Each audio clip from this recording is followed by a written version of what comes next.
Anong mangyayari pag naubusan ng gasolina ang isang eroplano habang lumilipad? Alam mo ba na ayon sa isang research mula sa Harvard University, mas ligtas ang sumakay ng eroplano sa US kaysa sa isang kotse? Mas maraming accidents na nangyayari sa mga kotse kumpara sa mga eroplano. Pero alam mo kung anong problema sa datos na iyan? Kung mauubusan ka ng gasolina sa isang kotse, pwede ka lang magpunta sa isang gasoline station. Ano naman ang gagawin mo kung ang eroplano ang naubusan?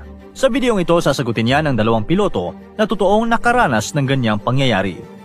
July 3, 1983, Air Canada. Dumating na sa Montreal ang eroplanong lilipad, ang Flight 143 papuntang Ottawa at Edmonton. Dumating na din ang dalawang piloto na siyang magmamaneho ng eroplano. Ang kapitan ay si Captain Robert Pearson, isang experienced pilot na may 15,000 flight hours kanyang pangalan. Sa kanyang tabi ay si First Officer Maurice Quintal.